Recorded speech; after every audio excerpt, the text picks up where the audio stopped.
ফেরাউন ধ্বংস হয়ে যাবে, এটা তিনি আগেই স্বপ্নে দেখে ফেলেছিলেন।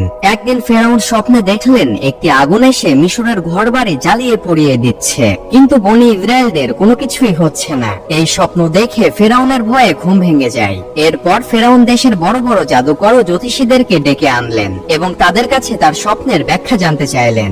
জাদুকররা তখন বলল, অতি দ্রুত বনি ইসরায়েলদের হতে একটি পুত্র সন্তান জন্মগ্রহণ করবে এবং তার হাতে মিশরবাসীদের ধ্বংস নেমে আসবে ও ফেরাউনের পতন ঘটবে। ফেরাউন তখন ভয়ে একটি আইন বানালেন, বনি ইসরায়েলদের ঘরে কোনো পুত্র সন্তান জন্ম হলে তাকে যেন হত্যা করা হয়। ঠিক কথা মতো সেই কাজ, বনি ইসরায়েলদের ঘরে কোনো পুত্র সন্তান জন্মগ্রহণ করলে তাকে হত্যা করা হচ্ছিল। সেই সময়টা এত ভয়ঙ্কর ছিল যে কোনো মহিলা গর্ভবতী হলে ভয়ে আতঙ্কতে থাকত এবং সেই হত্যা চলাকালীন সময়ে জন্ম হয় হযরত মূসা আলাইহিস সালামের। এই ভয়ঙ্কর সময়ে কিভাবে বেঁচে গেল হযরত মূসা আলাইহিস সালাম তা জানতে পারবেন পরবর্তী ভিডিও।